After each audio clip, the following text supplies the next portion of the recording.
استادوں کی ذمہ داری ہے. ہم یہی سوچتے ہیں اور تنبیہ کرنے سے ڈرتے ہیں. پھر عزیزو، آج کے دور میں بہت سارے ایسے خدا کے خادم ہیں جو چرچ کے پلپٹ سے بھی تنبیہ کرنے سے ڈرتے ہیں. وہ ڈرتے ہیں کہیں کلیسیا ناراض نہ ہو جائے. اور کلیسیا میں کچھ لوگ ایسے ہوتے ہیں جو خدا کے خادم کو کہتے ہیں جی آپ نے جو کلام سنایا وہ لا لا کے سنایا، مجھے لگا ہے وہ. تو یقیناً عزیزو، خدا کا کلام دو دھاری تلوار سے بھی زیادہ تیز ہے، اور وہ بند اور گودے سے گزرتا ہے. میں تو اکثر یہ کہتا ہوں کہ ہم جو خداوند کے ادنا خادم ہیں، جب ہم کلام سناتے ہیں، فرض کیا ہم کسی کو لا لا کے بھی سنائے نا تو ہمیں زیادہ لگتا ہے. وہ دونوں طرف اثر کرتا ہے. اس لیے یہ گلہ کرنے کی ضرورت نہیں ہے. خداوند کا کلام دو دھاری تلوار سے زیادہ تیز ہے، اس کا اثر ہوتا ہے، وہ چپتا ہے. میں نے اکثر ماؤں کو دیکھا جب آنکھوں میں دوائی نہیں ڈالتے، دارو ڈالتے ہیں نا، تو دوائی چپتی ہے تو بچے شور کرتے ہیں نا. اور ماں کیا کہتی ہے؟ نہیں، دوائی جڑی ہے چبھے کی ضرور پر ہے اچھی، آنکھیں ٹھیک ہو جائیں گی. اسی طرح کی اور دوائیاں بھی ہیں جو کھاتے وقت منہ میں کڑواہٹ تو ہوتی ہے، ہم چون چراں بھی کرتے ہیں، ماں سے تھپڑ بھی پڑ جاتا ہے، لیکن اس دوائی کا فائدہ ہوتا ہے. یقیناً خداوند مجھے اور آپ کو کہتے ہیں کہ تمہارے جسمانی باپ تمہیں تنبیہ کر سکتے ہیں، تو کیا تمہارا روحانی باپ تمہیں تنبیہ نہیں کر سکتا؟ اگر جسمانی باپ کا یہ حق ہے تو روحانی باپ کا حق اس سے بھی کہیں زیادہ ہے. اور اگر روحانی باپ کلام مقدس کے وسیلہ سے ہمیں یہ سکھاتا ہے تو یہ خوشی کی بات ہے. اور پھر جسے ہم خدا باپ کہتے ہیں، اگر وہ ہمیں دکھوں میں سے گزرنے دیتا ہے، جسے ہم خدا باپ کہتے ہیں جو خالق اور مالک ہے، اگر ہمیں کوڑے لگاتا ہے تو اسے بھی پتہ ہے یہ میری مخلوق ہے. اگر ماں کو یہ احساس ہوتا ہے کہ میرا بچہ جو ہے اسے مار پڑی ہے اور اسے درد ہوتی ہے اور وہ پریشان ہوتی ہے، تو خدا بھی جب اپنی مخلوق کو دیکھتا ہے کہ اسے کوڑوں کی وجہ سے درد ہے تو اسے بھی احساس ہوتا ہے. پر جسے وہ پیار کرتا ہے اسے وہ کوڑے بھی لگاتا ہے، اور کوڑے اس لیے لگاتا ہے تاکہ تربیت ہو جائے. اور عزیزو، جب ہم جسمانی باپ کی عزت کرتے ہیں، ڈرتے ہیں، اس کی تنبیہ کو بھی ہم یاد رکھتے ہیں اور ڈرتے ہیں کہ کہیں اور سزا نہ ملے، تو پھر خدا کی جو تنبیہ ہے، باپ کی جو تنبیہ ہے، کیا اس پر کان نہیں دھریں گے؟ اس کی تابعداری اور زیادہ نہیں کریں گے؟ ماں باپ کی تابعداری تو ہم کر لیتے ہیں، وقتی طور پہ کچھ نہ کچھ مل جاتا ہے، فائدہ ہوتا ہے. دنیوی مینیجرز جو ہیں، دنیوی جو مالک ہیں، آقایاں، ان کی ہم تنبیہ مان جاتے ہیں، ان کی سزا مانتے ہیں، ان کا ڈر اور خوف رکھتے ہوئے تابعداری میں رہتے ہیں. پر عزیزو، یاد رکھیے گا کہ خداوند کی تابعداری کرنا بھی ہمارا فرض ہے. عزیزو، ہم پر یہ لازم ہے کہ ہم خداوند کی تابعداری کریں.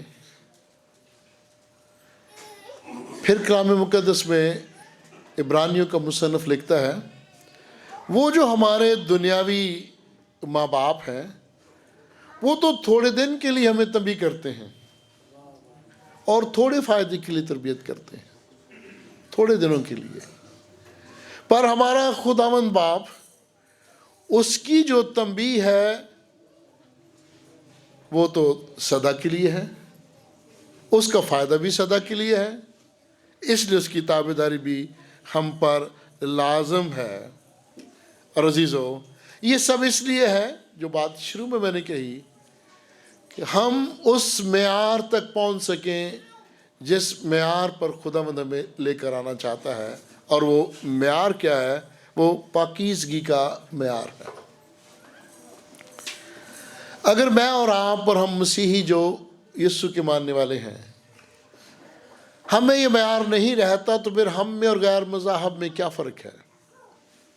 پھر ہم میں اور غیر اقوام میں کیا فرق ہے؟ ہم پھر کوئی دعویٰ نہیں کر سکتے کہ ہم ان سے بہتر ہیں، اور پھر خداوند کے لیے تو سب برابر ہے نا، پھر سب انسان جو اس کی مخلوق ہے اس کے لیے برابر ہے۔ پھر عام فضل اور خاص فضل میں تو کوئی فرق نہیں رہے گا نا۔ لیکن ہم جو خاص ہیں، ہم جو چنیدہ ہیں، ہم جو بیٹے اور بیٹیاں ہیں، ہم جو لےپالک بیٹے اور بیٹیاں ہیں، ہم جو شاہی کائنوں کا فرقہ ہیں، ہم جو مقدسین ہیں، ہم میں وہ پاکیزگی کا معیار جو ہے وہ بلند ہونا چاہیے، وہ اعلیٰ ہونا چاہیے۔ اور اس پیراگراف کے شروع میں مصنف لکھتا ہے کہ جسے وہ بیٹا بنا لیتا ہے اس کی وہ پرورش کرتا ہے، تنبیہ کرتا ہے، تربیت کرتا ہے، سزا بھی دیتا ہے۔ سلیمان نبی بڑے خوبصورت انداز میں بیان کرتا ہے اس تربیت کو۔ اے میرے بیٹے، خداوند کی تنبیہ کو ناچیز نہ جان۔ آج کے دور میں کلیسیا جس بے راہ روی کا شکار ہے وہ آپ سب جانتے ہیں۔ وہ سب کمزوریاں، وہ سب برائیاں جو غیر اقوام میں ہیں وہ ہم میں بھی ہیں۔ ہم صرف اس بات کو ذہن میں نہ رکھیے گا کہ ہم فضل کے متحد ہیں اور بچ جائیں گے۔ ہمارے لیے یہ بھی لازم ہے کہ ہم پاکیزگی کے اس معیار تک پہنچنے کی کوشش کریں۔ صرف فضل کی آڑ میں ہم غیر اقوام کی طرح وہ حرکات نہ کرتے رہیں جس کے لیے ہمیں منع کیا گیا ہے۔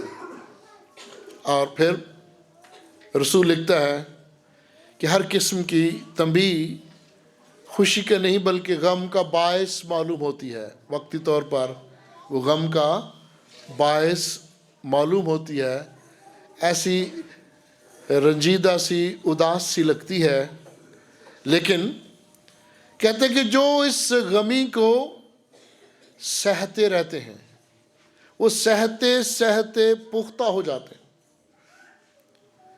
ان فکروں پریشانیوں کو جو تنبیہ کی وجہ سے ہیں، ان چھوٹی چھوٹی سزاؤں کو جو ہماری تربیت کے لیے ہیں، ان کو سہتے سہتے پختہ ہو جاتے ہیں، اور بعد میں انہیں چین کے ساتھ راست بازی کا پھل عطا ہو جاتا ہے۔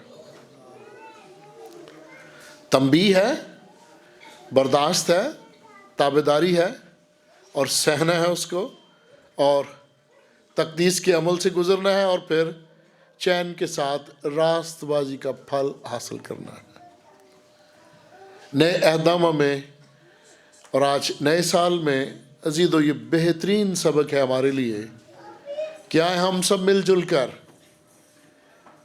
تقدیس کے عمل سے گزریں، پاکیزگی کی تعلیم پر زور دیں، عملی مسیحت پر زور دیں۔ صرف یہی نہ سوچیں کہ خداوند ہمیں معاف کر دے گا، یقیناً وہ معاف کرتا ہے، پر ہم اپنی روشوں کو بھی تبدیل کریں۔ مصرف بیٹے کو اس وقت تک معاف نہیں کیا جب تک اس نے پکا ارادہ کر کے معافی نہیں مانگی تھی۔ جب کوئی اپنے آپ کو تبدیل نہیں کرتا، اپنی روش کو نہیں بدلتا، معافی کا دستگار نہیں ہوتا، اسے خداوند کیسے معاف کرے گا؟ اور یہاں عزیزو پھر مثال دی گئی ہے ایساؤ کی۔ اس نے خدا کی نعمتوں کو کچھ بھی نہ جانا، اس نے پلوٹے ہونے کی نعمت کی قدر ہی نہیں کی، اور اس نے سوچا کچھ بھی نہیں، کیا ہے پلوٹا ہونا؟ حالانکہ بنی اسرائیل میں پلوٹے کے حقوق زیادہ تھے، اب بھی ہیں، پلوٹے کے حقوق زیادہ ہیں، اس نے اس کی پرواہ نہیں کی، اور پھر اپنے اس حق کو ایک وقت کے کھانے کی خاطر بیچ ڈالا، ایک وقت کے کھانے کی خاطر۔ اور میں اس کا موازنہ اکثر کرتا ہوں ان نامی مسیحوں سے جو وقتی طور پر اپنی زندگی میں فائدہ اٹھانے کے لیے مسیح کا ایک انکار کر دیتے ہیں، اپنا نام بدل لیتے ہیں، اپنا شناختی کارڈ بدل لیتے ہیں، وقتی طور پر اپنا خاندانی سٹیٹس بدل لیتے ہیں، ایک مجبوری کے لیے یا خواہش کے لیے یا اپنی کسی خوشی کے لیے۔ ایسا انہیں ایک وقت کے کھانے کے لیے اپنا وہ حق بیچ ڈالا، اور آج ایسے کئی لوگ ہیں ہماری کلیسیاؤں میں، اور بالخصوص آج کل ایک تحریک چل رہی ہے مسیحی لڑکیوں کو غیر مسیحی بنانے کی، اور اس کے لیے عجیب و غریب طریقے ہیں۔ اب آپ یقیناً آپ سمجھ کے ہوں گے، لیکن کیا وقتی فائدے کے لیے مسیح کا منکر ہونا اچھی بات ہے؟ کیا ہمارے بزرگان جو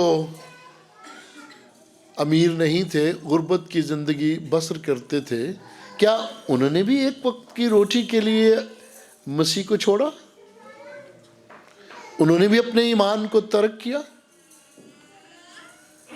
بائبل کی تاریخ میں ایسی مثالیں ہیں، اور ایساؤ کی مثال ہے، ایک وقت کے کھانے کے عوض اپنے پلوٹے ہونے کا حق بیچ ڈالا۔ اور پولس رسول لکھتا ہے کہ جو لوگ دینداری کی زندگی بسر نہیں کرتے، وہ اپنے حقوق کی پرواہ ہی نہیں کرتے، کہتے ہیں کوئی بات نہیں، انہیں ان حقوق کی قدر ہی نہیں ہے۔ اور جب وہ اپنے ان حقوق کی قدر نہیں کرتے جو انہیں خدا کے فرزند ہونے کی وجہ سے ملے ہیں، تو گویا وہ فرزند ہونے کی نعمتوں کو ضائع کر رہے ہیں، اپنے پلوٹے ہونے کا حق ضائع کر رہے ہیں۔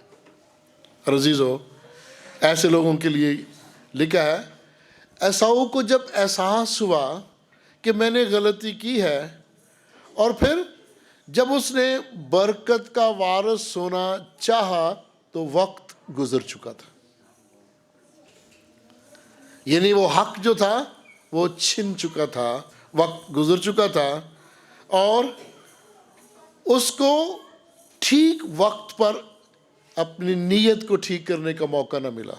بہت بعد میں اس کو احساس ہوا، مصر بیٹے کو بھی بہت دیر بعد احساس ہوا، لیکن اس ایساؤ کو دیر بعد احساس ہوا، نیت تبدیلی کا موقع مل ہی نہ سکا۔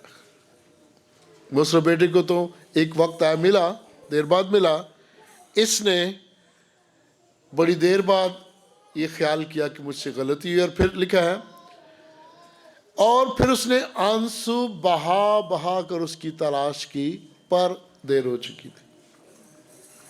پیاری بہنوں اور پیارے بھائیوں، ہم اپنی زندگی میں بیسیوں بار ایسی غلطیاں کرتے ہیں، یسوع کے منکر ہو جاتے ہیں، اپنی زبان سے اور اپنے اعمال سے، اپنی حرکات سے، چھوٹی چھوٹی باتوں میں، خود غرضی اور لالچ کی بنیاد پر، اور بعد میں ہمیں احساس ہوتا ہے بہت دیر بعد جب بات بگڑ جاتی ہے۔